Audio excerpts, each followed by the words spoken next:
Okay, hi everybody. I am making this video for you to help explain and talk through some of the really complicated concepts in the Gayatri Spivak essay. But I also just want to say hello to all of you. I hope that you're doing okay. I miss you all. Thank you very much for your letters. I'm enjoying reading them, and I'm glad that you all have so much self-awareness about how you're learning what's happening now for you, especially with our class. So I appreciate you sharing that. I myself am very shaky about what are you actually learning, how am I teaching, what's going on. So I just want to let you know it's not an easy time to be a teacher and to evaluate how to go about doing this. Anyway, also I want to remind you to come to our Zoom class on Sunday, which is going to happen at 6 p.m. So I'll send an invite around about that. And when we meet together, we're going to talk about the Spivak essay as well as the Pinsky poem. And Judy is going to lead us through a discussion of the parts of a shirt. So hopefully that'll be interesting. So bring a shirt, like a structured kind of a shirt like this, a collar with buttons and cuffs. Or if you don't have something like this, a jacket is also possible to bring. But even if you don't have those things, just bring whatever, and we'll do that. Okay, so let's get right into the Spivak essay. So this essay represents to me one of the most important things that I've ever taught before. And I have taught this essay several times in different classes. And every time that I read it, I do feel qualified to speak on these subjects and on these terms, but I'm also really confronted by my own lack of knowledge every time I encounter Gayatri Chakravorty Spivak's work. She is an amazing scholar, reader, writer. She knows philosophy, she knows literature, she knows the arts, she knows politics. So I feel also quite humbled to try to lead you through this essay, but I'm going to do my best. Okay, so let's dive in. So on page 277 in your reader, we have the essay, Culture. So this is an excerpt, so that's important to read, and please read the intro about her. Her most famous essay, which is still used in post-colonial studies, is the very, very important essay, Can the Subaltern Speak? So please look that up if post-colonialism is important to you as a subject area. Okay, getting right into this. So this first part of the essay on 277, she is laying out the things that she will try to do in this essay. She says very, very importantly on page 277 that she is interested in imperialism within the vocabulary of radical critique. Okay, so she's not so much interested in the way that cultural appropriation codes itself, say, in fashion. She is more interested in how it is that people who claim they are making radical critique of society actually stay within imperialist contexts, how the difficulty of moving out of that. So that's a very important thing to know. That's what she's trying to do in this essay and in most of her work, which is why I think this essay is so important for us, at least it has been for me. Okay, so on page 278, she goes on to discuss a particular Rudolf Ackerman's book, or is it a sequence of magazines? No, it's a sequence of magazines, and this reminds me of the Sarat Maharaj essay, where part of his evidence pool is also journals and magazines to the public in Britain, Imperial Britain. So she's looking at how cloth is used in the pages of that journal. Okay, literally cloth, pieces of cloth, like little samples, are affixed to pages that have this architectural signifiers that signal empire, okay? So the cloth is there, and many pieces of this cloth are actually imitations of Chinese and Indian material. Okay? Yet, in the pages of the journal, there is no explanation given to describe the origins of the Chinese and Indian patterns. There is absolutely no decoding of why it is that amidst this kind of like these illustrations that are like filled with columns and imperial signifiers, there should be cloth from China, from India, or patterns that mimic that. So what she's saying is that it's called an allegory, okay, that these are allegorical drawings. An allegory means that it requires interpretation, right? One thing standing for another. Yet, none of the allegorical material is actually overtly decoded. So what does that mean? So this is really important in any kind of analysis. You look for what is not said as much as what is said. So the fact that colonial realities and the realities of empire are not at all discussed, and these cloths are not overtly decoded, what it says is empire is a given. Okay, there's nothing unnatural about the British Empire. And what the reader of this magazine, this journal, is supposed to absorb then is the sort of courseness of this material. Of course it's present. Of course it's part of empire. Of course I should take it into my regime of taste without knowing anything necessarily about its origins, without knowing anything necessarily about the situation of its making. Okay? So on page 278, she says very, very importantly here that there's a kind of management going on in this refusal to decode.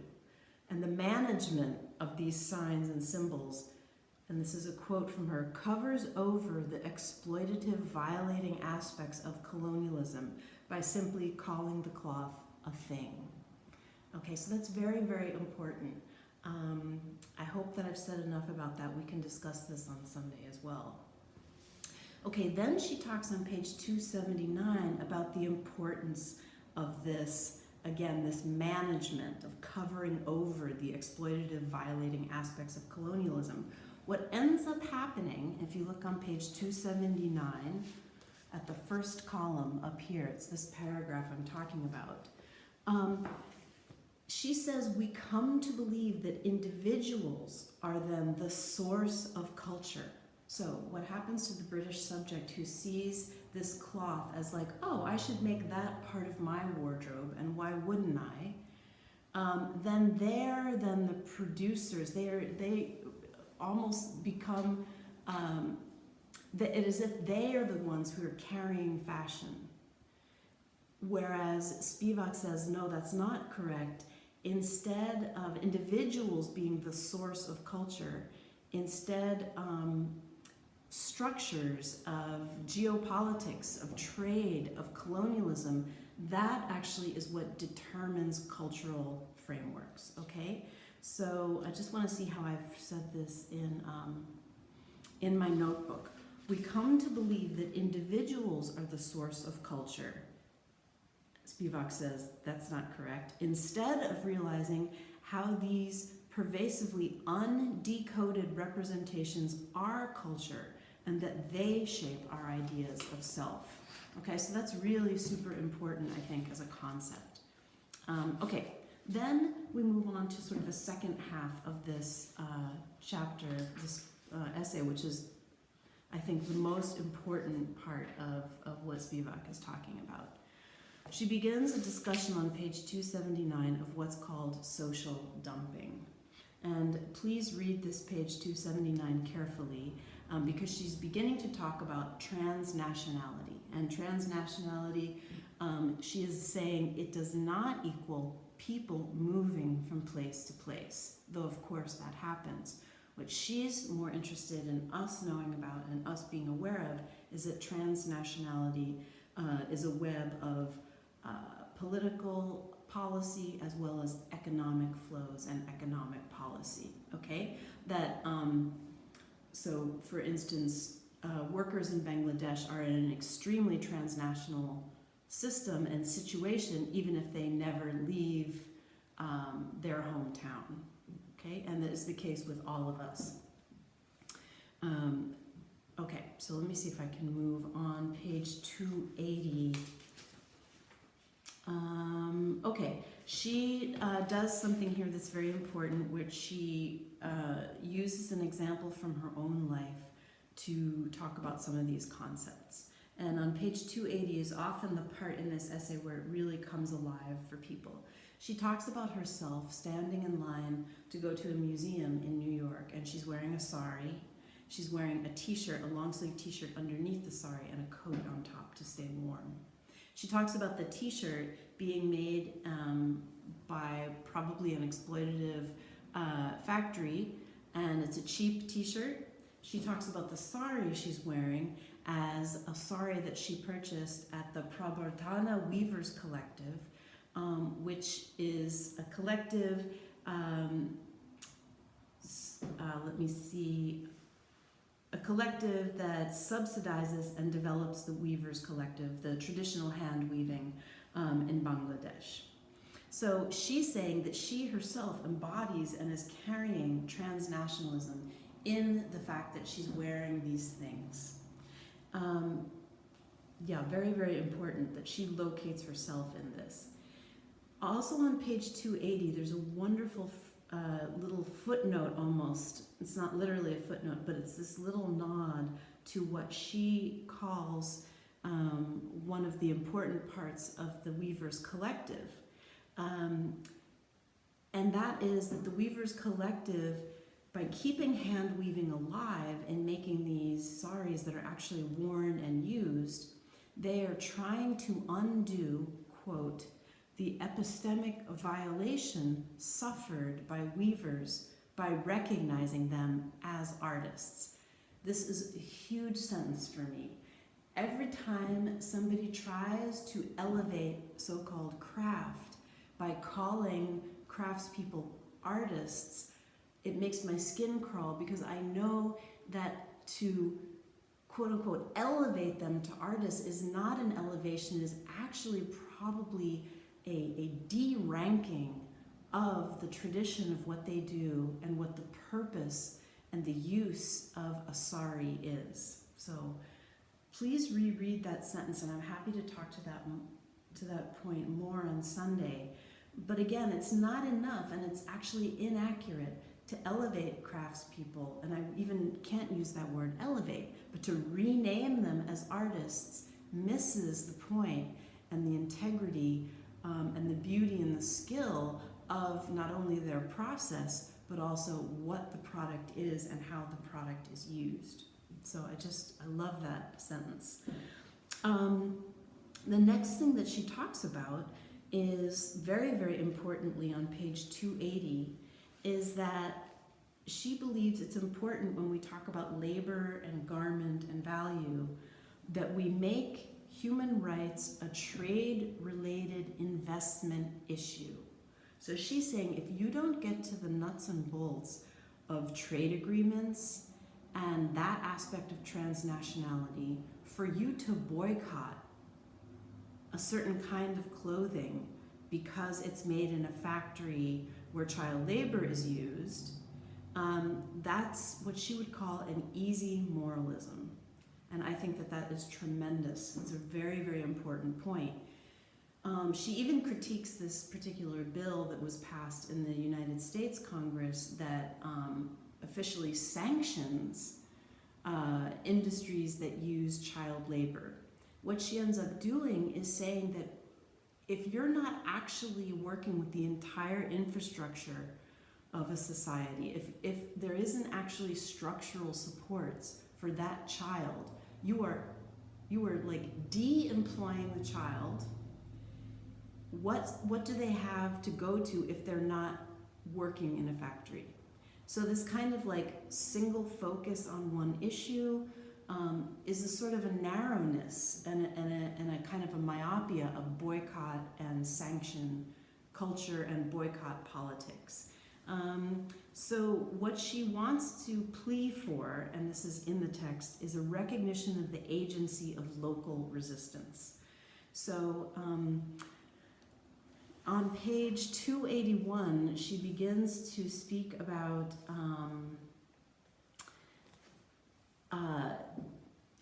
this is an amazing phrase. So let me just see if I can take my time with it because it's really, really important.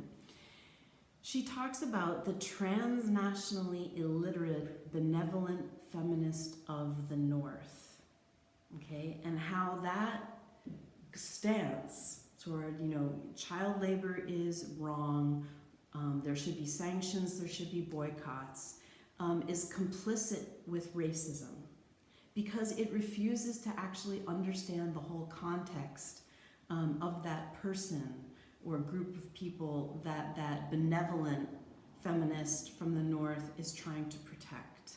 Let me see if I can go to the page to actually,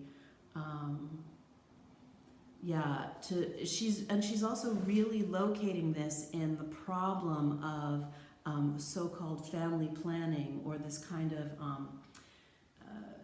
the Western view, the North and Western view of that women from the South and women of color should have fewer children, right? And that's a kind of a this idea of coercive long-term contraception, and that has been really, really pushed by feminists of the North. And so any critique is put down to a culturally conservative position against family planning. So what I'm trying to say here is that it's really, really important to look at that benevolent, supposedly benevolent position from the North, from the West, especially prevalent in feminism, that would take that individual subjectivity of like the female child worker and say that we need to rescue that child. What that often leads to is a kind of, what she talks about, like a pathos, with a kind of ethics that's short-sighted, that doesn't think about the entire structural situation. So I think that's a really, really important point to this essay. It is probably the most important point.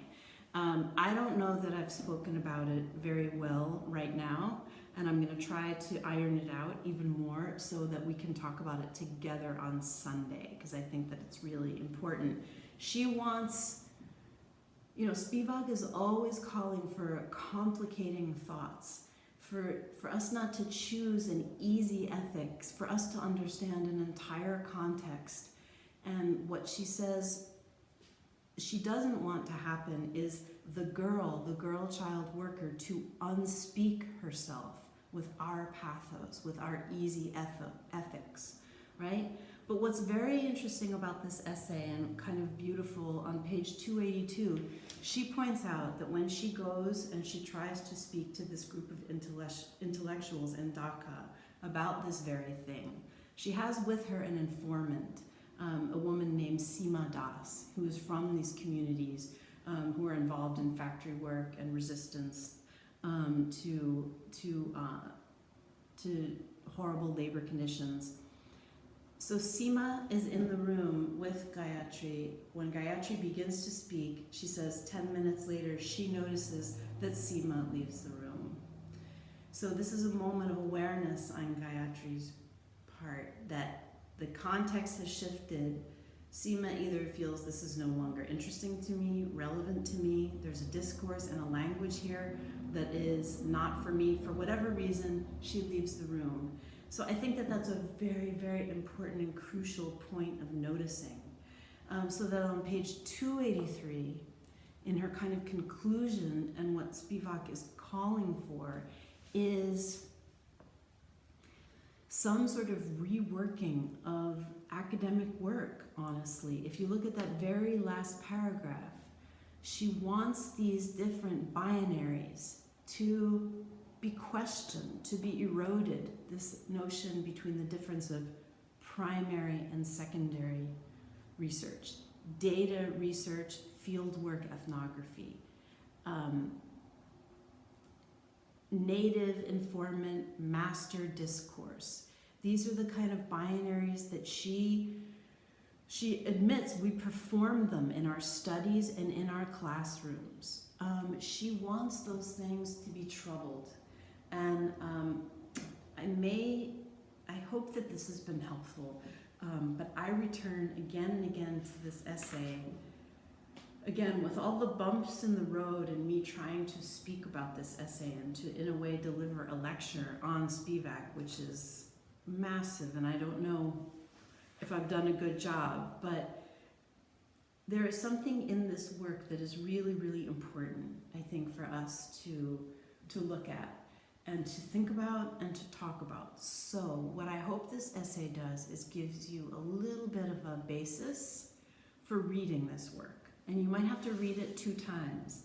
And let's come together on Sunday let's try to have a discussion on Sunday about the most difficult concepts from this essay. And let's try to use each other and peer teaching to unpack them, okay? And then I think the other thing I'd like for you to come to on Sunday, come to our session with this question in mind: what does this essay remind you of in your own life?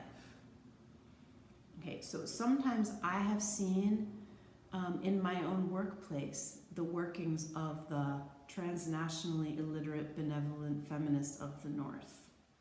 Okay, I'm going to say to you, I have seen that limitation in my own work at several different institutions. So I can speak about how that works in my own life. In my own life, I can see that I don't have any kind of a framework for boycott culture and politics. That I literally don't understand why it is that some artists refuse to present their work in some countries, believing that some countries are better than others. I would like for you to think about what aspects of this essay remind you of things in your own life. And I'm going to have you go into breakout sessions where you can speak honestly and freely with each other briefly about that. That's not something you have to perform for me, but I am interested in you talking to each other about that. So I think that's about it. So let's come together on Sunday, trying to iron out the difficult places in this essay. What is she really saying? And secondly, let's try to relate some of this or talk about where it might connect to things you've studied or experienced in your own life. I hope this has been helpful. I love reading this essay. I don't know that I can summarize it, but and I think I really tripped up on some areas, but whatever. I gave it my best shot, and hope that you can take up Spivak's important and complicated thoughts, and I look forward to seeing you on Sunday. Okay, so that's it for now. See you later. Bye.